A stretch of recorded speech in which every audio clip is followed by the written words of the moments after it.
नमस्कार, जय हिंद, वंदे मातरम। आप सभी का स्वागत अभिनंदन है टीटी फैमिली शिक्षकों के परिवार जायसवाल कोचिंग सेंटर पर, पावर्ड बाई शिक्षा ही प्रकाश है। दोस्तों, बात करेंगे हिंदी शिक्षण विधियों की, बात करेंगे हिंदी पेडागॉजी शिक्षा शास्त्र की बात करेंगे। यह पार्ट नंबर 4 है आपका। और आज का जो चैप्टर रहेगा भाषा का संप्रेषण से संबंधित रहेगा, यानी कि भाषाओं का जो आदान प्रदान होता है। और आपको पता है इस टॉपिक से 1 से 2 प्रश्न जरूर पूछा जाता है। और इस टॉपिक से हम भाषा के संप्रेषण से संबंधित जो है टॉप 60 क्वेश्चंस करने जा रहे हैं। ये 60 क्वेश्चन टीटी एग्जाम में पूछे गए प्रश्न भी यहाँ पे कंबाइंड है, संभावित प्रश्न भी है, और जो आपके सिलेबस के अकॉर्डिंग क्वेश्चन बनते हैं उन सारे प्रश्नों को कंबाइन किया गया है। तो 1 से 2 नंबर इस टॉपिक से हम कन्फर्म करेंगे। चलिए शुरुआत करते हैं। पहला प्रश्न आप लोगों के स्क्रीन पर है और आप लोग भी अपना अपना फीडबैक कमेंट बॉक्स में बता सकते हैं। पहला प्रश्न है, बच्चों के भाषा विकास के लिए ज़रूरी है कि बच्चों को व्याकरण सीखने के लिए प्रोत्साहित करना, साहित्य पढ़ने के लिए पुरस्कृत करना, अनुकरण के लिए प्रेरित या अनुकरण के लिए प्रोत्साहित करना, या भाषा प्रयोग के अवसर देना। सभी कमेंट कीजिएगा। तो बच्चों के भाषा विकास के लिए ज़रूरी होता है कि बच्चों को क्या करना चाहिए, भाषा प्रयोग के अवसर देना चाहिए। अवसर देना अपने आप में एक पॉजिटिव शब्द होता है, पॉजिटिव ऑप्शन हो जाता है। तो पॉजिटिव क्वेश्चन के लिए पॉजिटिव ऑप्शन हमें ढूंढना पड़ता है। ठीक है, आइए बात करेंगे दूसरे प्रश्न की जो आप लोगों के स्क्रीन पर दिया गया है। मौखिक भाषा का आकलन खाली स्थान पर सर्वाधिक बल देता है, धारा प्रवाह की तीव्रता पर, संस्कृतनिष्ठ शब्दों का प्रयोग पर, उच्चारण शुद्धता पर, या विचारों की क्रमबद्धता की बात करें। सभी कमेंट करके बताइएगा। तो मौखिक भाषा का आकलन किस पर सर्वाधिक बल देता है? अगर आपका जवाब विचारों की क्रमबद्धता है, बिल्कुल डी ऑप्शन सही हो जाएगा। तीसरा प्रश्न यहाँ पे क्या दिया गया है, सभी लोग ध्यानपूर्वक प्रश्न को, प्रत्येक प्रश्न का फीडबैक करेंगे। प्राथमिक स्तर पर प्राइमरी लेवल पर पढ़ाने वाली सुनीता अपनी कक्षा के बच्चों को प्रतिदिन एक कहानी पढ़कर सुनाती है। तो प्राथमिक विद्यालय की बात करेंगे।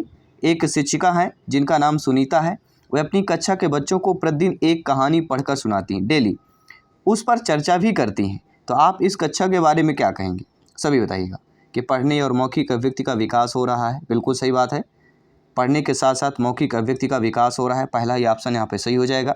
कोई भी डाउट हो नीचे कमेंट बॉक्स में बताइए, क्योंकि आपका एक एक कमेंट फीडबैक सर्वोपरि है। आइए बात करेंगे अगले प्रश्न की। अगला प्रश्न जो है स्क्रीन पर आ चुका है, बहुत ही अच्छा इंटरेस्टेड प्रश्न है और इस प्रश्न को हम वीवीआईपी कैटेगरी पर रखेंगे। वेरी वेरी इंपॉर्टेंट प्रश्न बन जाता है। क्यों बन जाता है, ये प्रश्न को रीड करते हैं। इस कहानी में पहाड़ी घाटी शब्दों का इस्तेमाल हुआ है। पहाड़ी इलाके से जुड़े हुए शब्द सोच कर लिखो। यह अभ्यास प्रश्न किसका उदाहरण होगा? संदर्भ में व्याकरण, शब्द भंडार में विकास, शब्दकोश का विकास, पर्यायवाची शब्दों का परिचय। जी हाँ, सभी कमेंट कीजिएगा मेरे प्यारे प्यारे भाइयों की प्यारी प्यारी बहनें, जिनका सपना है टेट एग्जाम को फतेह करना, शिक्षक भर्ती में सिलेक्शन पाना, 100% सिलेक्शन पाना, अपने प्रिपरेशन को बेहतर करना। तो इस कहानी में पहाड़ी घाटी शब्दों का इस्तेमाल हो रहा है और पहाड़ी इलाके से जुड़े हुए शब्द सोचकर लिखना भी है। तो ऐसा अभ्यास जो करना, या ऐसा अभ्यास का जो उदाहरण कहलाता है, वह संदर्भ व्याकरण कहलाता है। यहाँ पे पहला ऑप्शन सही हो जाएगा। क्यों होता है? क्योंकि देखिए, इस कहानी में पहाड़ी शब्दों का इस्तेमाल हुआ है और पहाड़ी इलाके जुड़े शब्द को सोचकर लिखना है। तो ये अभ्यास प्रश्न संदर्भ में व्याकरण का उदाहरण होगा, क्योंकि शब्द कैसे लिखना है, सोच समझ कर लिखना है। तो क्या हो जाएगा, यह संदर्भ में व्याकरण की बात करेंगे। पांचवा प्रश्न क्या दिया गया, स्क्रीन पर दिया गया है कि 5वीं कक्षा की सुहानी जो है पाँचों, किन्हें, आंखें, दोनों आदि शब्द लिखती है। आप सुहानी की लेखन क्षमता के बारे में क्या कहेंगे? ठीक है, और ये शब्द आपको थोड़ा देख लेना है, क्या सही लिखे हुए हैं, क्या गलत लिखे हुए हैं, इसके अकॉर्डिंग आपको ऑप्शंस पर क्लिक करना है। तो सुहानी यहाँ पे अनुनासिक चिन्हों का प्रयोग बिल्कुल नहीं जानती है। सुहानी अनुनासिक चिन्ह के प्रयोग के प्रति सजग है, या सुहानी अनुनासिक चिन्ह के प्रयोग के प्रति लापरवाह है, या सुहानी अनुनासिक चिन्ह के नियम का अति सामान्यीकरण करती है। तो आप सुहानी के लेखन की क्षमता के बारे में क्या कहेंगे? आप शिक्षक हैं, भावी अध्यापक अध्यापिका हैं। तो सुहानी जो है 5वीं कक्षा की जो बालिका है, शिक्षार्थी है, विद्यार्थी है, तो अनुनासिक चिन्ह के नियम अति सामान्यीकरण करती है। यहाँ पे हम डी ऑप्शन सही करेंगे, क्योंकि सारे यहाँ पे क्या दिए गए हैं, सारे यहाँ पे अनुनासिक चिन्ह जो है बिल्कुल सटीक लिखे हुए हैं। तो नियम का अति सामान्यीकरण करती है, डी ऑप्शन यहाँ पर सही हो जाएगा। आइए बात करेंगे अगले प्रश्न की। 6वां प्रश्न जो आप लोगों की स्क्रीन पर आ चुका है। प्रश्न है कि लिखना सीखने में सबसे अधिक महत्वपूर्ण क्या होता है? शब्द ज्ञान में, अक्षर ज्ञान में, वाक्य संरचना में, या अर्थ की अभिव्यक्ति में होता है? तो लिखना सीखने में सबसे अधिक जो महत्वपूर्ण होता है वह अर्थ की अभिव्यक्ति पर होता है। डी ऑप्शन हम यहाँ पे सही कर लेंगे। क्योंकि आप जानते हैं अर्थ समझने के साथ साथ शब्द अनुप्रयोगों में स्पष्टता आती है, जिससे लिखना फिर आसान हो जाता है। 7वां प्रश्न जो स्क्रीन पर दिया गया है, क्या प्रश्न पूछा जा रहा है, आइए नोट कर लेते हैं और आपका फीडबैक जान लेते हैं। पढ़ने का प्रारंभ खाली स्थान से ही हो और किसी उद्देश्य के लिए हो तो पढ़ने का प्रारंभ अक्षर से, शब्द से, वाक्य से या अर्थ से होता है। देखिए, अगर हम पढ़ रहे हैं और उस चीज़ का अगर अर्थ से हम समझ रहे हैं तो किसी उद्देश्य के लिए होता है। पढ़ने का प्रारंभ अर्थ से ही हो और किसी उद्देश्य के लिए हो, वह होता है डी ऑप्शन यहाँ पे सही हो जाएगा। 8वां प्रश्न आप लोगों के स्क्रीन पर है। सार्थक पढ़ते समय कभी कभी वाक्यों, शब्दों की पुनरावृत्ति करता है। यह भाषाई व्यवहार दर्शाता है। देखिए, जैसे हम पढ़ते हैं तो प्रश्न को रिपीट करते हैं, पुनरावृत्ति करते हैं, तो ये जो भाषाई व्यवहार दर्शाता है किस प्रकार का दर्शाता है। वह पढ़ने में अधिक समय लेता है, वह अटक अटक कर ही पढ़ सकता है, वह समझ के साथ पढ़ने की कोशिश करता है या उसे लंबे शब्दों को पढ़ने में कठिनाई होती है। ऐसा नहीं है, जो रिपीट करते हैं हम, जो पुनरावृत्ति होती है वह समझ के साथ पढ़ने की कोशिश करते हैं। यानी आपको ऐसा बताने की कोशिश करते हैं कि आप लोग प्रश्न को अच्छे तरीके से समझ पाएँ, ठीक है, इसलिए पुनरावृत्ति की जाती है। सी ऑप्शन यहाँ पे सही हो जाएगा। आइए बात करते हैं 9वें प्रश्न की, जो आप लोगों के स्क्रीन पर आ चुका है। प्राथमिक स्तर पर कौन सी गतिविधि जो है बच्चों की मौखिक अभिव्यक्ति के विकास में सबसे कम प्रभावी होता है। अब देखिए, यहाँ पे सबसे कम प्रभावी आपको बताना है ऐसी गतिविधि जो बालक बालिका बच्चों की मौखिक अभिव्यक्ति के विकास में हो। देखिए, घटना का वर्णन अत्यधिक होता है, कहानी में अपनी भाषा में कहना, ये तो बहुत ही इंपॉर्टेंट है प्राथमिक स्तर के लिए। चित्र दिखाकर कहानी कहलवाना, ये भी इंपॉर्टेंट है। लेकिन कहानी को शब्द से दोहराना, शब्द से इम्पॉर्टेंट नहीं होता कि शब्द से दोहराना, ये एक अभिव्यक्ति के लिए, ये बच्चों की अभिव्यक्ति के लिए कम प्रभावी होगा शब्द से। बाकी घटना का वर्णन कर रहे हैं, कहानी को अपने भाषा में कह रहे हैं, सबसे ज़्यादा है। चित्र दिखाकर तो और इम्पॉर्टेंट हो जाता है, ठीक है। तो अकॉर्डिंग टू क्वेश्चन यहाँ पे आप लोगों का बी ऑप्शन सही हो जाएगा। 10वां प्रश्न यहाँ पे क्या दिया गया है साथियों, प्राथमिक स्तर पर बच्चों की मौखिक अभिव्यक्ति का विकास करने की दृष्टि से सर्वाधिक महत्वपूर्ण जो गतिविधि होती है वह कहानी को ज्यों का त्यों दोहराना, कहानी सुनकर चित्र बनाना, कहानी सुनकर शब्द से लिखना या कहानी सुनकर उसे अपनी भाषा में कहना। जी हाँ, सभी कमेंट कीजिएगा मेरे प्यारे प्यारे भाई बहन, टीचर्स, ब्रदर, सिस्टर, सभी कमेंट कीजिएगा। जी हाँ, अपने स्कोर को बेहतर कीजिए, अपनी तैयारी को 100% पक्का कीजिए। जब तैयारी पक्की होगी तो सिलेक्शन 100% आपको श्योर एंड प्योर होगा ही होगा। तो प्राइमरी लेवल प्राथमिक स्तर पर बच्चों की मौखिक अभिव्यक्ति का विकास करने की दृष्टि से सर्वाधिक जो महत्वपूर्ण गतिविधि होगी वह जो क्या कहलाएगी, कहानी सुनकर उसे अपनी भाषा में कहना। कहानी सुन लीजिए फिर अपनी मातृभाषा में कहिए, ठीक है, वो सबसे अधिक इंपॉर्टेंट होती है एक प्राइमरी लेवल में प्राथमिक स्तर की बात करेंगे। इसलिए यहाँ पे आप लोगों का डी ऑप्शन सही हो जाएगा। कोई डाउट हो किसी भी प्रश्न पर बेहतरीन आपको फीडबैक करना है, कमेंट करना है। जयस्वाल सर आप सभी के कमेंट का फीडबैक का सर्वोपरि सम्मान करते हैं, अभिनंदन स्वागत करते हैं। आप सभी के माता पिता को नमस्कार करते हैं। साथियों, बच्चों को लिखना सिखाने में सबसे अधिक जो महत्वपूर्ण होता है सुंदर लेखन का, वर्तनी की शुद्धता का, काव्यात्मक भाषा का या विचारों की अभिव्यक्ति की बात करेंगे। तो बच्चों को लिखना सिखाने में जो सबसे अधिक महत्वपूर्ण होता है वह किस में होता है, विचारों की अभिव्यक्ति पर होता है। डी ऑप्शन यहाँ पर सही हो जाएगा। अगला प्रश्न यहाँ पे क्या दिया गया है, बहुत ही अच्छा प्रश्न है, थोड़ा सा बड़ा है तो समझिएगा, और बड़े प्रश्न भी पूछे जाते हैं, आप सभी जानते हैं। प्रीवियस ईयर के जो आपके क्वेश्चन है उनको ज़रूर लगाइए एग्ज़ाम के पहले, ठीक है। सिलेबस ज़रूर पढ़िए एग्ज़ाम के पहले और प्रिपरेशन के लिए डेली क्लास ज्वाइन कीजिए। यहाँ पे पहली कक्षा में बच्चों के साथ कविता गायन के बाद आप क्या करेंगे। मान लीजिए पहली कक्षा का कोई बच्चक है, आपकी नियुक्ति होती है, आप लोग अध्यापक अध्यापिका शिक्षक बनते हैं, आप पहली कक्षा के अध्यापक बनते हैं और पढ़ाने जाते हैं। और बच्चों के कविता गायन के बाद आप क्या करेंगे, पहली कक्षा में बच्चों से कहेंगे कि वे सुनी हुई कविता को शब्द से सुनाएं, बच्चों से कविता पर आधारित प्रश्न पूछेंगे, बच्चों को कविता को या कविता में आए 5 शब्द बताने के लिए कहेंगे, या बच्चों से कहेंगे कि वो अपनी भाषा में अपनी पसंद की कोई कविता सुनाएं। तो ऐसा हो सकता है बच्चों में से कहेंगे कि अपनी भाषा में अपनी पसंद की कोई कविता सुनाएं, ठीक है। तो डी ऑप्शन यहाँ पे सटीक होगा। क्यों होगा ये भी, इसकी भी बात करते हैं। देखिए, अपनी भाषा में अपनी पसंद की कोई कविता सुनाएं सर्वाधिक उपयुक्त निर्णय इसलिए होगा क्योंकि इस प्रक्रिया के द्वारा शिक्षक तथा छात्र के मध्य भाषाई असमानता को कम करने का प्रयास किया जा सकता है। किसकी, भाषाई जो असमानता होती है, ठीक है, उसको कम करने का प्रयास किया जा सकता है। इसलिए हमारा डी ऑप्शन यहाँ पे सही हो गया है, ठीक है। अगला प्रश्न है, ये सारा डिटेल के साथ प्रत्येक प्रश्न के उत्तर का डिटेल आपको मिलेगा। टेलीग्राम से जुड़ जाइएगा, लिंक ऑलरेडी दे दी गई है। टेलीग्राम पे नोट्स पीडीएफ फाइल आपको बिल्कुल फ्री में प्राप्त होगा, क्योंकि राष्ट्र हित में टीटी फैमिली है, शिक्षकों का परिवार है, आपका परिवार है, शिक्षा ही प्रकाश है। अगला प्रश्न है, बहुभाषिक कक्षा में बच्चों की घर की भाषा को स्थान देने की दृष्टि से कौन सा कार्य सर्वाधिक प्रभावी होगा। अब यहाँ पे क्या दिया गया है, बहुभाषिक कक्षाओं की बात कर रहे हैं।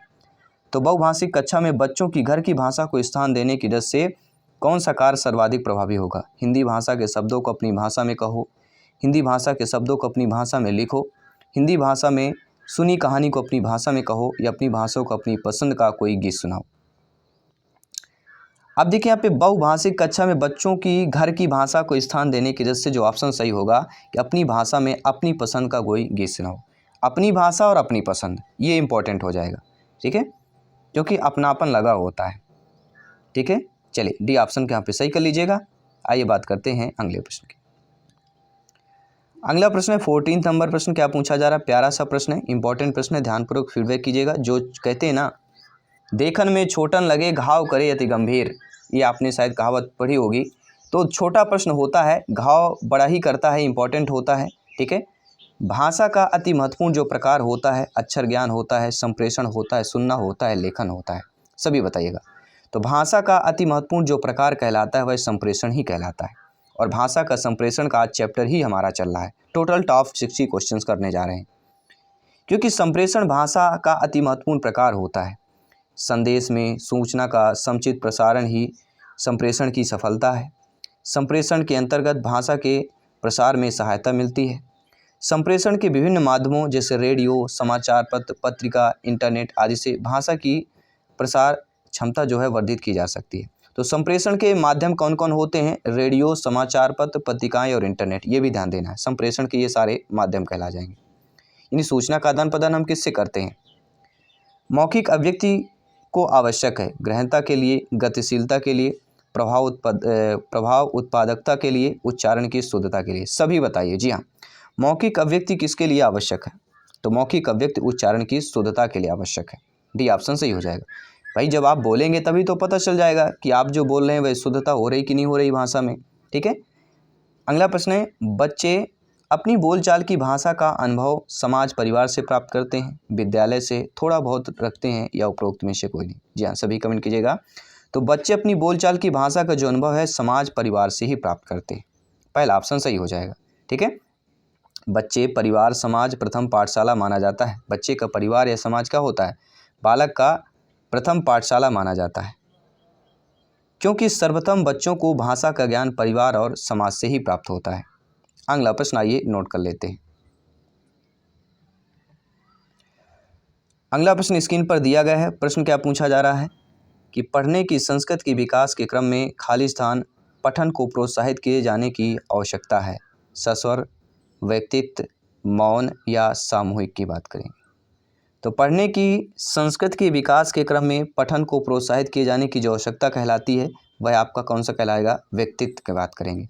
क्या हो जाएगा यहाँ पे, व्यक्तित्व की बात करेंगे, क्योंकि किसी भी कौशल के विकास के लिए व्यक्तिगत प्रयास का विशेष महत्व होता है, या कह सकते हैं कि व्यक्तिगत प्रयास के बिना सीखना संभव ही नहीं। जब तक आप प्रयास नहीं करेंगे, आप डेली क्लासेज अटेंड नहीं करेंगे, तो कोई आपको दूसरा नहीं सिखा सकता है। हमें खुद ही सीखना पड़ेगा, हमें खुद ही, ठीक है, अपने आप को मोटिवेट करना है, अभिप्रेरणा से भर देना है, तैयारी जारी रखना है। अगला प्रश्न है, दृष्टिबाधित बच्चों को भाषा सिखाते समय, जी हाँ, आप एक शिक्षक हैं, आप एक भावी अध्यापक अध्यापिकाएं हैं और आपकी कक्षा में दृष्टिबाधित बच्चे हैं। उन बच्चों को जो है भाषा सिखाना है, तो आप क्या करेंगे। सभी जानते हैं इस प्रकार के बच्चों को भाषा सिखाना जो होता है वह अधिक से अधिक मौखिक भाषा का प्रयोग करना चाहिए। डी ऑप्शन यहाँ पे सही हो जाएगा, ठीक है। आइए बात करेंगे अगले प्रश्न की, 19वां प्रश्न जो आप लोगों की स्क्रीन पर आ चुका है। साथियों, बच्चों की मौखिक अभिव्यक्ति का विकास करने के लिए सबसे कम प्रभावी तरीका बताना है। जी हाँ, व्याकरण आधारित संरचना अभ्यास, अपने अनुभवों का वर्णन, बातचीत करना या संवाद अदायगी की बात करेंगे। देखिए, बच्चों की मौखिक अभिव्यक्ति का विकास करना है, तो संवाद अगर अदायगी हो रहा है तो ये भी मौखिक अभिव्यक्ति का विकास प्रभावी तरीका है, बातचीत करना और अपने अनुभव का वर्णन। लेकिन व्याकरण आधारित संरचना अभ्यास जो होता है यह सबसे कम प्रभावी तरीका होगा मौखिक अभिव्यक्ति के विकास के अकॉर्डिंग देखा जाए तो, ठीक है। तो अकॉर्डिंग टू क्वेश्चन यहाँ पे पहला ऑप्शन सही हो जाएगा, ठीक है। बाकी अपने अनुभव का वर्णन करना, बातचीत करना, संवाद अदायगी करना, निश्चय ही मौखिक अभिव्यक्ति का विकास करने के प्रभावी तरीके हैं। लेकिन आपका जो हम ऑप्शन नंबर की फर्स्ट की बात करें, व्याकरण आधारित संरचना, ये कम प्रभावी होगा, ठीक है। चलिए बात करते हैं अगले प्रश्न की, और अगला प्रश्न जो है आप लोगों के स्क्रीन पर आ चुका है और इम्पोर्टेंट प्रश्न है, ध्यानपूर्वक समझिएगा। निम्नलिखित में से मौखिक अभिव्यक्ति का रूप है शुद्धवर्तनी, सुलेख, श्रुतलेख या आशु भाषण। मौखिक अभिव्यक्ति पूछा जा रहा है, तो आशु भाषण जो है मौखिक अभिव्यक्ति होता है। ये आशु भाषण है क्या चीज़, ये कौन सा जनावर है भैया, चलिए इस जनावर को देख लेते हैं। हमारे घर गांव में कहते हैं ना, ये कौन सा जनावर आए, हम तक कबहू न देखें जनावर का, ठीक है। चलिए, तो आशु भाषण मौखिक अभिव्यक्ति का एक रूप है। आशु भाषण भाषण का वह तरीका होता है जिसमें भाषणकर्ता को भाषण के ठीक पूर्व विषय बताया जाता है। जी, जो भाषणकर्ता होता है उसके ठीक पूर्व थोड़ा समय पहले ही उसको विषय बताया जाता है और से सभी लेखन संबंधित होता है। तो आशु भाषण आपने समझ लिया होगा, बस थोड़े समय में ही उस टॉपिक को बताया जाता है, उस विषय को बताया जाता है, उसे ही आशु भाषण कहा जाता है, ठीक है। चलिए बात करेंगे अगले प्रश्न की। अगला प्रश्न आप लोगों की स्क्रीन पर आ चुका है। बेहतरीन प्रश्न है, लहराता हुआ प्रश्न आया है, उजाला लेकर प्रश्न आया हुआ है और आपका फीडबैक का इंतजार कर रहा है कि प्रमुख भाषाई कौशल के अंतर्गत इनमें से कौन एक नहीं आता है। देखिए, बोलना, सुनना, लिखना और आपका जो तीसरा आता है वो होता है पढ़ना, लेकिन यहाँ पे हंसना नहीं आता है, इसलिए according to question third option हमारा सही हो जाएगा, ठीक है। भाषा के संबंध में 4 प्रमुख कौशल आते हैं, लिखना अर्थात लेखन कौशल, सुनना अर्थात श्रवण कौशल, बोलना अर्थात मौखिक कौशल, पढ़ना अर्थात कौन सा होता है, पठन कौशल होता है, ठीक है। आइए बात करेंगे अगले प्रश्न की। अगला प्रश्न है कि बच्चों की मौखिक भाषा का सतत आकलन करने का सबसे बेहतर तरीका क्या होता है। शब्द पढ़वाना, प्रश्नों के उत्तर पूछना, विभिन्न संदर्भों में बातचीत या सुने हुए को दोहराने के लिए कहना। तो बच्चों की मौखिक भाषा का सतत आकलन करना है तो उसके लिए जो सबसे बेहतर तरीका होता है विभिन्न संदर्भों में बातचीत। सी ऑप्शन यहाँ पे सही कर लेना है। अगला प्रश्न है, पढ़ने का जो प्रारंभ है वह वर्णमाला से होना चाहिए, कहानियों से, कविताओं से या अर्थपूर्ण सामग्री से होना चाहिए। सभी कमेंट कीजिएगा मेरे प्यारे मित्र, शिक्षक बंधु, जी हाँ सभी कमेंट कीजिएगा। एग्जाम को फतेह करना है तो यहाँ पर आपको कमेंटेड बनना पड़ेगा। तो पढ़ने का जो प्रारंभ है वह अर्थपूर्ण सामग्री से होना चाहिए। अर्थ बहुत ही इंपॉर्टेंट है, ये भी आपको ध्यान देना है। आइए बात करेंगे अगले प्रश्न की। अगला प्रश्न है, बालकों को लिखना सिखाने से पहले आवश्यक क्या होता है। अक्षर सिखाना, बारह खड़ी सिखाना, लेखन संबंधी जिज्ञासा उत्पन्न करना, ये उनको क्रियाशील बनाना होता है। देखिए, आप सभी जानते हैं, ज्ञानी सर्वव्याख्याता हैं, बालकों को लिखना सिखाने से पहले जो आवश्यक होता है वह लेखन संबंधी जिज्ञासा। देखिए, जिज्ञासा अपने आप में क्या होता है, एक पॉजिटिव शब्द होता है, जिज्ञासा करना, प्रोत्साहित करना, ठीक है, ये क्या होता है, पॉजिटिव शब्द होते हैं। पॉजिटिव ऑप्शंस को ढूंढिएगा। तो अगर हमसे उत्तर या प्रश्न का उत्तर नहीं बन पा रहा हो तो फिर ऑप्शंस को हम देखते हैं, प्रश्न हमारा कैसा है, सकारात्मक है, नकारात्मक है, पॉजिटिव है, नेगेटिव है, उसके अकॉर्डिंग फिर हम ऑप्शंस को देखते हैं और ऑप्शन में लिखे हुए शब्दों और अक्षरों को देखते हैं। अगला प्रश्न आप लोगों का स्क्रीन पर है। बच्चों के लेखन कौशल का मूल्यांकन करने के लिए कौन सी विधि बेहतर हो सकती है। अपनी अनुभवों को लिखना, शुद्ध लेख, पाठ आधारित प्रश्नों को उत्तर लिखना या सुंदर लेख के अभ्यास की बात करेंगे। तो बच्चों के लेखन कौशल का मूल्यांकन करने के लिए जो सबसे बेहतर विधि मानी जाती है वह अपने अनुभवों को लिखना, क्योंकि अनुभव बहुत इंपॉर्टेंट होता है, अपना अनुभव खास तौर पर, ठीक है। तो यहाँ पे हम पहले ऑप्शन की बात करेंगे। अगला प्रश्न है, भाषा के अव्यक्तात्मक कौशल का जिक्र हो चुका है, बोलना लिखना है, सुनना बोलना है, पढ़ना लिखना है या सुनना पढ़ना होता है। सभी कमेंट कीजिएगा और इस प्रश्न को हम वीवीआईपी कैटेगरी पर रखेंगे, संभावित प्रश्न एग्जाम की दृष्टि से। तो भाषा के अव्यक्तात्मक कौशल का जिक्र हुआ है तो वह होता है बोलना और लिखना, बात से बोलना, ला से लिखना, ये भी आपको ध्यान देना, ठीक है। भाषा का अव्यक्तात्मक कौशल बोलना और लिखना होता है। अगला प्रश्न आप लोगों के स्क्रीन पर आ चुका है। लिखित भाषा का प्रयोग जो होता है केवल प्रतिवेदन लेखन के लिए किया जाता है, कार्यालयी कार्यों के लिए ही किया जाता है या अपनी अभिव्यक्ति के लिए किया जाता है, केवल साहित्य सृजन के लिए किया जाता है। तो लिखित भाषा का जो प्रयोग है आप सभी जानते हैं अपनी अभिव्यक्ति के लिए किया जाता है, लिखित भाषा का प्रयोग। सी ऑप्शन सही हो जाएगा, क्योंकि लिखित भाषा के प्रयोग द्वारा व्यक्ति अपने विचारों, भावों तथा अन्य समस्त प्रकार क्रियाकलाप को लिखित रूप में अभिव्यक्ति कर सकता है। अगला प्रश्न है, लिखित अभिव्यक्ति का साधन नहीं है, निबंध लेखन, पत्र लेखन, वाद विवाद या नाट्य की बात करेंगे, सभी बताइएगा। तो लिखित अभिव्यक्ति का जो साधन होता है वह निबंध होता है, पत्र भी होता है, नाटक होता है, लेकिन वाद विवाद ये हमारा, ठीक है, लिखित का नहीं होता, ये फिर मौखिक कहा जाता है, ठीक है। आइए बात करेंगे अगले प्रश्न की। अगला प्रश्न है, हिंदी भाषा की कक्षा में मोना लिखते समय कठिनाई का अनुभव करती है, यह समस्या किससे संबंधित है? तो हिंदी भाषा की कक्षा में एक जो है बालिका जो है लिखने संबंधी या कठिनाई अनुभव कर रही है, तो वह किस समस्या से पीड़ित है, किस समस्या से संबंधित है? डिसकैल्कुलिया, डिसलेक्सिया, डिसग्राफिया या डिसलेक्सिया? सही बताइएगा, डिसलेखिया। आपको पता है अक्षमता से एक प्रश्न जरूर आता है, और अक्षमता से संबंधित हम ऑलरेडी वीडियो बना चुके हैं, स्क्रीन पर दे दिया जाएगा, जरूर देखिएगा। लगभग आधे प्रश्न कंप्लीट भी कर चुके हैं, और इस प्रश्न का जो उत्तर होगा हमारा क्या होगा? डिसग्राफिया। लिखने समय जो होता है वह क्या होता है? डिसग्राफिया। और ये पता है कि ग्राफ बनाना हो तो लिखना पड़ता है, तो ग्राफिया मतलब लिखने से संबंधित, ये भी आपको नोट कर लेना है। और जो डिसलेक्सिया बीमारी होती है वह पढ़ने से संबंधित होती है, और डिसकैल्कुलिया जो होती है वह गणना से संबंधित होती है। ये 3-4 ऐसे आपके बीमारी हैं, या हम इनको क्या किस नाम से जानते हैं, सभी लोग बताइएगा? अक्षमता के नाम से जानते हैं। तो इनसे एक या कभी कभी 2 भी प्रश्न पूछ लिए जाते हैं। लेखन कुशलता का विकास करने में सबसे कम महत्वपूर्ण क्या होता है? देखिए, लेखन कुशलता में विकास करना हो तो आंखों देखी घटना को लिखना बहुत इंपॉर्टेंट है। कहानी, कविता आदि का सृजनात्मक लेखन, अधूरी कहानी को पूरा करना ये भी है। लेकिन प्रतिलिपि होता है, प्रतिलिपि मतलब फोटोकॉपी, लेखन कुशलता के विकास में सबसे कम महत्वपूर्ण होता है। फोटोकॉपी करना, भाई जो कुछ लिखा हो उसी को उतार लेना, ये लेखन कुशलता सब होगा। लेकिन अगर आप अधूरी कहानी को पूरा कर रहे हैं, आप कहानी, कविता को आदि सृजनात्मक लेखन कर रहे हैं, मतलब क्रिएटिविटी अपने से कुछ लिख रहे हैं, और आंखों देखी घटनाओं को लिख रहे हैं, यानी अपने आंखों को देख रहे हैं लेकिन सोच कर आपको लिखना पड़ेगा, वो होता है लेखन कुशलता का विकास। लेकिन फोटोकॉपी उतार लेना ये नहीं होता है, सबसे कम होगा वैसे। ठीक है, आइए बात करेंगे अगले प्रश्न की। अंगय सुहास पढ़ते समय कठिनाई का अनुभव करता है, तो वह किससे ग्रसित होता है? तो पढ़ने संबंधी हम बता ही चुके हैं आपको कौन होता है। पढ़ने संबंधी में डिसलेक्सिया होता है, लिखने संबंधी में डिसग्राफिया होता है, गणना में आपका डिसकैल्कुलिया होता है। ठीक है, और डिस्थीमिया एक मानसिक प्रकार का अवसाद कहलाता है, जो डिस्थीमिया होता है। अगला लिखना जो होता है साथियों, वह एक तरह की बातचीत है। बिल्कुल सही बात है, पहला ही ऑप्शन सही हो जाएगा। जो हम लिखते हैं तो एक प्रकार से बातचीत ही होता है। अगर अपने से लिख रहे हैं, अपनी सोच से सृजनात्मकता रूप में लिख रहे हैं, अधूरी कहानी को पूरा कर रहे हैं, ठीक है, तो लिखना है मतलब बातचीत करना ही होता है।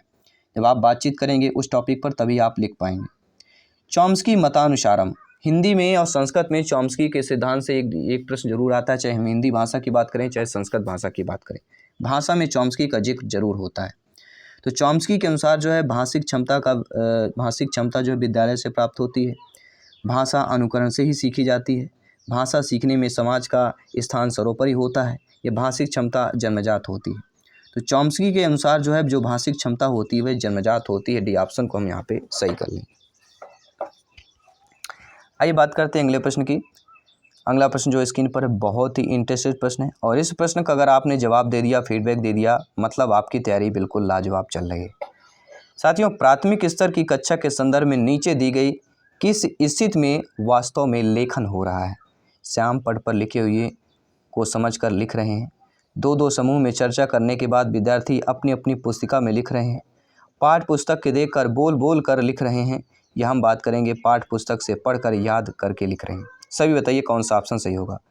प्राथमिक स्तर की कक्षा के संदर्भ में नीचे दी गई किस स्थिति में वास्तव में लेखन हो रहा है? तो वास्तव में लेखन हो रहा है 2-2 समूह में चर्चा करने के बाद विद्यार्थी अपनी अपनी पुस्तिका में लिख रहे हैं। बी ऑप्शन यहाँ पे सही हो जाएगा। आइए बात करेंगे अगले प्रश्न की। इनमें से खाली स्थान अक्षर बोध की कौन सी विधि नहीं है? देखिए, शब्द, वाक और वर्ण, ये तीनों विधियां जो होती हैं अक्षर बोध की विधियां कहलाती हैं, लेकिन प्रत्यक्ष विधि नहीं होती। क्यों नहीं होती है? प्रत्यक्ष विधि जो होती है द्वितीय भाषा शिक्षण में उपयोगी विधि होती है, जबकि शेष आपकी दी गई है वर्ण, शब्द और वाक्य विधि, यह कहलाती है अक्षर बोध की विधियाँ। ठीक है, तो अक्षर और द्वितीय भाषा शिक्षण उपयोगी विधि हमारी कहला जाती है प्रत्यक्ष विधि। अक्षर बोध से संबंधित आपकी नहीं, बाकी वर्ण, शब्द, वाक्य ये अक्षर बोध से संबंधित हो जाती हैं। खाली स्थान, वाणी खाली स्थान होती हैं, लिखित भाषा की तुलना में काफ़ी तेज़ से बदलती रहती हैं, तो वाणी अस्थायी होती हैं। बिल्कुल सही बात है, क्योंकि बदलती रहती हैं। प्रश्न पर हमारा उत्तर दे दीजिएगा। बदलना मतलब भैया स्थायी तो नहीं होगा, कभी इस कोने में, कभी उस कोने में, कभी इधर दाएं बाएं, ठीक है, कभी साउथ, कभी नॉर्थ, कभी ईस्ट, कभी ठीक है वेस्ट, तो स्थिर नहीं है, मतलब वह क्या हो जाएगा? अस्थायी कहला जाएगा, अर्थात हमारा अस्थायी वाला ऑप्शन सही हो जाएगा। ठीक है, आइए बात करेंगे अगले प्रश्न की। अगला प्रश्न है, भाषा और विचार के संबंधों की चर्चा में अग्रणी आपका स्किनर महोदय जी हैं, चॉम्स्की महोदय जी हैं, वाइगोस्की हैं, जीन पियाजे जी की। इस प्रश्न को टॉप क्लास में हम वीवीआईपी रखेंगे। जी हाँ, जो वीवीआईपी होते हैं ना, वेरी वेरी इंपॉर्टेंट, टॉप प्रश्न को इस पर रखेंगे, या कह सकते हैं अभी तक के प्रश्नों का टॉप क्लास का प्रश्न। भाषा और विचार के संबंधों की चर्चा में जो अग्रणी माने जाते हैं, देखिए ये इंपॉर्टेंट टॉपिक है, ध्यान दीजिएगा, ठीक है। अब यहाँ पे आपका चॉम्स्की कह सकते हैं, कोई कहेंगे, लेकिन यहाँ पे हम किसकी बात करेंगे, वाइगोस्की की बात करेंगे, क्योंकि भाषा और विचार के संबंध की चर्चा में वाइगोस्की अग्रणी है। अर्थात आशय है कि भाषा विकास से संबंधित सिद्धांत किसने दिए हैं, वाइगोस्की ने दिए हैं। स्किनर का कहना है, स्किनर का जो सिद्धांत है क्रिया प्रसूत अनुकूलन का सिद्धांत है, वाइगोस्की का सामाजिक विकास का सिद्धांत है, और जीन पियाजे जी का संज्ञानात्मक विकास का सिद्धांत है। ये तीनों, तो क्रिया प्रसूत स्किनर, सामाजिक शब्दाय तो इस वाइगोस्की का जिक्र होता है, और संज्ञानात्मक शब्दाय जीन पियाजे जी का जिक्र होता है। अगला प्रश्न आप लोगों के स्क्रीन पर है, द्विभाषिक बच्चे जो होते हैं खालिस्तान विकास, सामाजिक सहिष्णुता और खालिस्तान चिंतन में अपेक्षाकृत बेहतर होते हैं। संज्ञानात्मक विस्तृत, संक्रियात्मक सीमित, संक्रियात्मक केंद्रित या संज्ञानात्मक सीमित की बात करेंगे। दो ऑप्शंस आपको फ्लिप करना है, एक इस डब्बे में करना है और दूसरा इस डब्बे में करना है। तो द्विभाषिक जो बच्चे होते हैं, सही बताइए क्या होते हैं, जो द्विभाषिक बच्चे होते हैं वे क्या होते हैं, संज्ञानात्मक विकास, सामाजिक सहिष्णुता और आपकी विस्तृत चिंता में अपेक्षाकृत बेहतर होते हैं। पहला ऑप्शन सही हो जाएगा। आइए बात करेंगे अगले प्रश्न की। यदि सुलेखा रेलगाड़ी को रेलगाड़ी लिख रही है तो एक भाषा के शिक्षक के रूप में आप क्या करेंगे।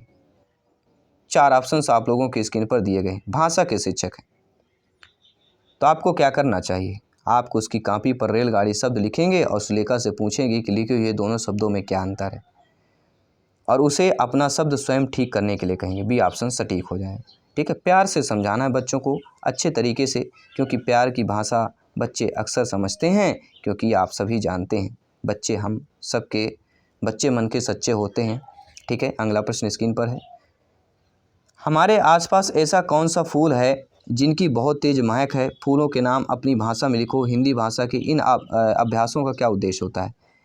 अपने बच्चों से कहते हैं आपके, ये सोचिए हमारे आसपास जो फूल होते हैं उनकी बहुत तेज महक है, फूलों के नाम अपनी भाषा में लिखो। तो ऐसा करना क्या कहलाएगा। ऐसा करने से क्या होता है साथियों, पाठ को अपने अनुसार, अनुभव अनुसार संसार से जोड़ने के अवसर देना, बहुभाषिकता को पोषित करना। एक बहुभाषिकता को पोषित भी कर रहा है और अवसर भी दे रहा है। तो हमेशा दो दो जब पॉजिटिव शब्द आ गए हैं आपके ऑप्शंस पर तो सही होना ही होना है। पहला ऑप्शन सही कर लीजिएगा। आइए बात करते हैं अगले प्रश्न की। अगला प्रश्न आप लोगों की स्क्रीन पर आ चुका है। अगला प्रश्न है, संगीता अक्सर शब्दों को उल्टा लिखती है और लिखते समय कुछ अक्षरों को छोड़ देती है, उसे लिखने में कठिनाई होती है, उसकी समस्या किससे संबंधित हो जाएगी। डिस्ग्राफिया, डिस्कैल्कुलिया, दृष्टिबाधित या डिसलेक्सिया। संगीता अक्सर शब्दों को उल्टा लिखती है और लिखते समय कुछ अक्षरों को छोड़ देती है, तो ऐसी जो कठिनाई कहलाती है वह कहलाती है सभी लोग लिखने संबंधी डिस्ग्राफिया कहलाता है, ठीक है। क्या होगा, लिखने संबंधी डिस्ग्राफिया। और ये सारे प्रश्न टेट एग्जाम में पूछे गए प्रश्न हैं और आगामी एग्जाम के लिए संभावित प्रश्न भी हैं। उच्च प्राथमिक स्तर पर व्याकरण शिक्षण की जो उपयुक्त प्रणाली कहलाती है वह समवाय प्रणाली, पाठ्यपुस्तक प्रणाली, भाषा संसर्ग प्रणाली या आगमन निगमन प्रणाली कहलाती है। तो उच्च प्राथमिक स्तर पर व्याकरण शिक्षण की उपयुक्त जो प्रणाली कहलाती है वह आगमन निगमन प्रणाली कहलाती है। डी ऑप्शन सही हो जाएगा। आइए बात करते हैं अगले प्रश्न की।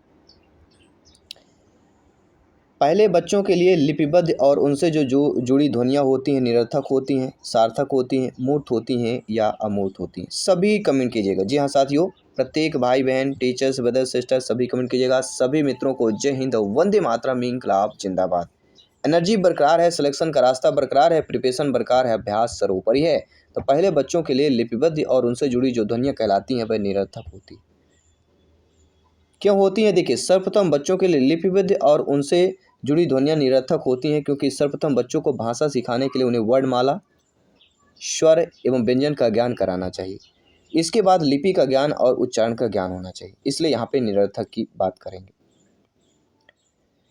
बच्चों की भाषा के संदर्भ में कौन सा कथन सही दिया गया है, यह आपको कमेंट करके बताना है। तो बच्चों की भाषा के संबंध में हमें कथन को चुनना है कि बच्चे की भाषा में बहुत अधिक व्याकरणिक त्रुटियाँ होती हैं, बच्चों की भाषा में नियमित व्यवस्था की झलक मिलती है।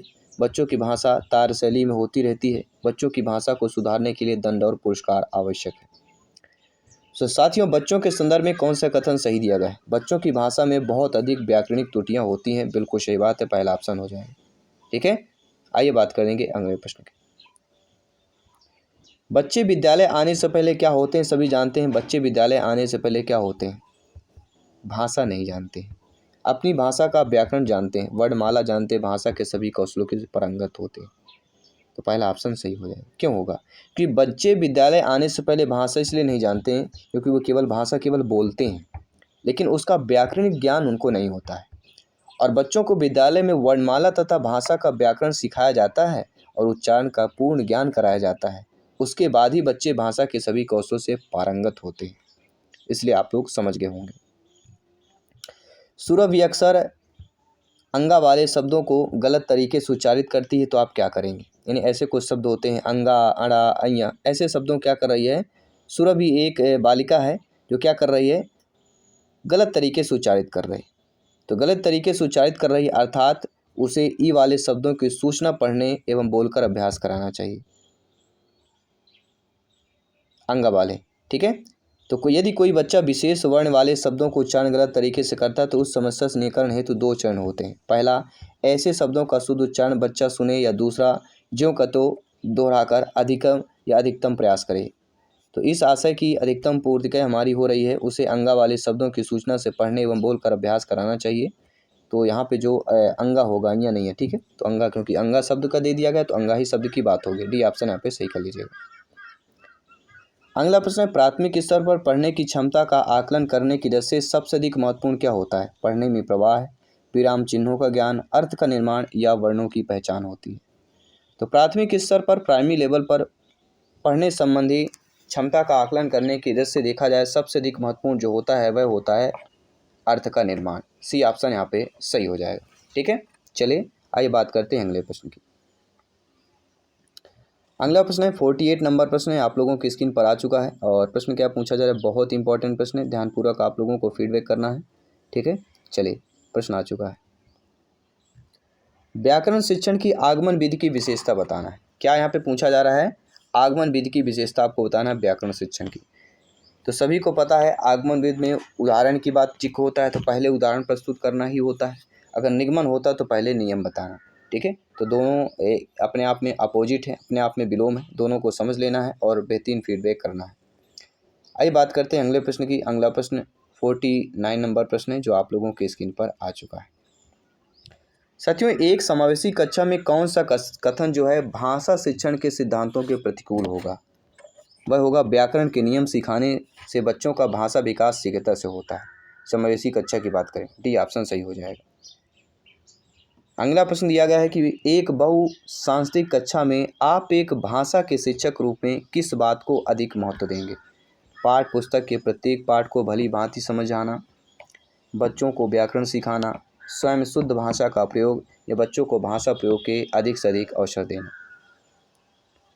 तो साथियों, एक बहुसांस्कृतिक कक्षा में आप एक भाषा के शिक्षक रूप में किस बात को अधिक महत्व देंगे? कि बच्चों को भाषा प्रयोग के अधिक से अधिक अवसर देना। और आप जानते हैं अधिक से अधिक अवसर देना अपने आप में पॉजिटिव माना जाता है, सकारात्मक शब्द माने जाते हैं, शब्द सकारात्मक हमारा ऑप्शन हो जाता है। आइए बात करेंगे अगले प्रश्न की। अगला प्रश्न है 51 नंबर क्वेश्चन से आपका लगभग 10 प्रश्न और बचे हुए हैं।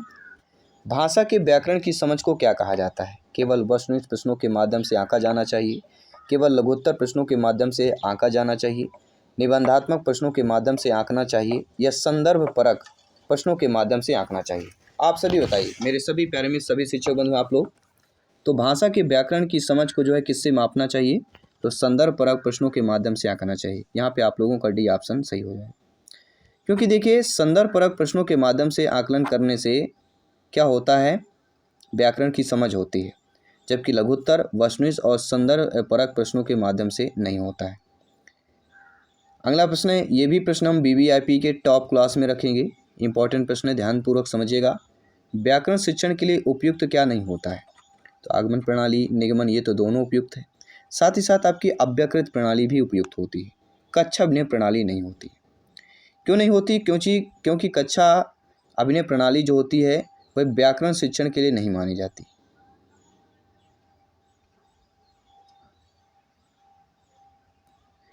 ठीक है, आगमन प्रणाली व्याकरण शिक्षण हेतु ये उपयुक्त हमारी मानी जाती है। ठीक है, चलिए बात करेंगे अगले प्रश्न।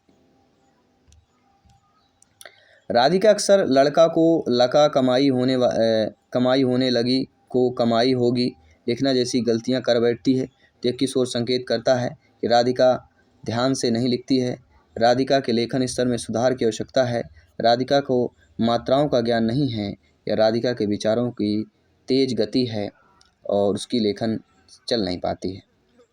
तो राधिका अक्सर लड़का को लका मतलब क्या कर रही है? राधिका ध्यान से लिख नहीं रही है। पहला ऑप्शन सही हो जाएगा, क्योंकि राधिका अक्सर लड़का को लका लिख रही है, कमाई होने लगी को कमाई होगी लिख रही है। ऐसी गलतियां जो होती हैं इस ओर संकेत करती हैं कि राधिका ध्यान से नहीं लिख रही है, कि कुछ शब्दों को छोड़ रही है, अर्थात वह जो राधिका है वह ध्यान से नहीं लिख रही है। अगला, कक्षा में बहुत या कुछ बच्चे गलत वर्तनी का प्रयोग करते हुए लिखते हैं तो आप क्या करेंगे? आप शिक्षक हैं, आपकी नियुक्त होती है, आप लोग अध्यापक अध्यापिका बनते हैं और आपकी कक्षा के बच्चे क्या करते हैं? लिखते समय वर्तनी पर गलत प्रयोग करते हैं तो आप क्या करेंगे? तो आप इसे एक सहज और स्वाभाविक प्रक्रिया मानते हुए कक्षा में प्रिंट समृद्धि माहौल का निर्माण करेंगे। बिल्कुल सही बात है, पहला ऑप्शन सटीक हो जाएगा। अगर आपको डाउट है, आपका एक कमेंट फीडबैक सर्वोपरि है, श्रीमान है जयसवाल सर, आप सभी का अभिनंदन स्वागत करते हैं। साथियों, पहली कक्षा में पढ़ने वाली अंकिता जो है अक्सर अंगा वाले शब्दों को गलत तरीके से बोलती है तो आप क्या करेंगे? तो इस प्रश्न को अंगा से संबंधित हम ऑलरेडी कर चुके हैं कि स्वयं अंगा वाले शब्दों को सहज भाव से उसके समझ प्रस्तुत कर धैर्यपूर्वक बोलने का उसे अभ्यास कराएंगे। तो डी ऑप्शन यहाँ पे सही हो जाएगा। ठीक है, अगला प्रश्न यहाँ पे क्या दिया गया है साथियों कि कक्षा 1 के बच्चों का गृह कार्य जांचते समय आप पाते हैं कि कुछ बच्चों के अक्षरों की बनावट थोड़ा टेढ़ी मेढ़ी है। कक्षा 1 के बच्चों की बात करेंगे तो आप उन्हें स्वयं ही सुधार करने के लिए समय देंगे, आप उनकी लिखाई की निंदा करेंगे, आप उन्हें पुनः लिखकर लाने के लिए कहेंगे या उन्हें सीधी रेखा में लिखकर दिखाएंगे। देखिए, बच्चे हैं और पहली कक्षा के बच्चे हैं तो आप क्या करेंगे? उन्हें सीधी रेखा में लिखकर बताएंगे, बच्चों से बोलेंगे बच्चों का अगर लिखना है तो ऐसे लिखना है। कई बच्चे का को ऐसे लिख देते हैं, कभी बच्चे एक का को ऐसे लिख देते हैं फा की तरह। ठीक है, तो उनको लिखकर अच्छे तरीके से बताना है, सीधी रेखा में लिखना है और फिर बच्चों को बोलना है। इसी तरह आपको आगे भी लिखना है। तो बच्चे क्या है, धीरे धीरे अभ्यास करते हुए बच्चा सीख जाता है। अगला प्रश्न, तीसरी कक्षा में पढ़ने वाली सुनयना अक्सर सा को शा कहती है, मतलब सा सरौता वाली शा को सा शरीफा वाला शा कहती है। तो भाषा शिक्षक के रूप में आप क्या करेंगे? 4 ऑप्शंस आपके स्क्रीन पर है। तो बहुत ही सिंपल साधारण सी बात है, भाषा के शिक्षक है मतलब क्षेत्रीय प्रभाव हो सकता है, इसलिए उसे स्वयं ही सुधार करने के लिए पर्याप्त अवसर समय देना चाहिए। कभी कभी क्षेत्रीय भाषा का सुधार हो जाता है। ठीक है, क्षेत्रीय भाषा का भी अंतर होता है। ठीक है, गोमती सा को सा बोलती है, अब ये सा शरीफ वाले को सा सरौता बोलती है। आप उसको टोकते नहीं हैं, तो सहज अभिव्यक्ति का अवसर देते हैं, परंतु चिंतित भी हैं किस तरह से उसका उच्चारण ठीक करवाया जाए। तो आप क्या करेंगे? सभी लोग बताइए, क्या वही करेंगे? बिल्कुल, शा को सा के प्रयोग वाली श्रवण सामग्री सुनने को अनेक अवसर देंगे। अवसर वाला शब्द हमेशा देखिएगा, अगर बच्चा गलती कर रहा है तो बच्चों को पहले अवसर देना चाहिए। डी ऑप्शन यहाँ पे सही कर लीजिए। और इस क्लास का अंतिम प्रश्न है कि आशुभाषण का अर्थ क्या होता है? हम आपको बता भी चुके हैं इसके बारे में। विषय को एक दिन से पहले बता देना, विषय पर परिचर्चा करवाना, किसी विषय पर तत्काल बोलना या विषय को रट कर बोलना। इसको आशुभाषण का हम ऑप्शंस पर जिक्र कर चुके हैं, डिटेल के साथ आपको बताया भी था। अगर आपने प्रश्नों को अच्छे तरीके से श्रवण किया है, अपने माइंड पर स्टोर किया, अपने माइंड की मेमोरी पर सेव किया है तो इस प्रश्न का फीडबैक आप लोग अवश्य कर पाएंगे। ठीक है, तो यह भाषा का संप्रेषण संबंधित लगभग हमने 59 क्वेश्चंस किए, जो लगभग 60 क्वेश्चन ही कह सकते हैं। तो इस टॉपिक से हमने बात किया और आपको पता चाहे हम सीटेट की बात करें, अदर स्टेट एग्जाम की बात कर रहे हैं, 1 से 2 प्रश्न इस टॉपिक से पूछा गया है। ठीक है, आई होप सभी प्यारे मित्रों ने अच्छे तरीके से समझा होगा। ठीक है, फीडबैक भी किया होगा और अपने टीटी फैमिली को आप लोगों ने अभी भी ज्वाइन नहीं किया, सब्सक्राइब नहीं किया तो अपने टीटी फैमिली, शिक्षकों के परिवार, अपने टीचर्स फैमिली को ज्वाइन कीजिए, अपने परिवार से ज्वाइन कीजिए और इस परिवार से तैयारी को बेहतर कीजिए, सिलेक्शन को बेहतर कीजिए, सिलेक्शन पाइए, अपने सपने को साकार कीजिए, अपने माता पिता को सपने को साकार कीजिए, घर में एक सरकारी सीट लाइए। धन्यवाद सभी का। जय हिंद, वंदे।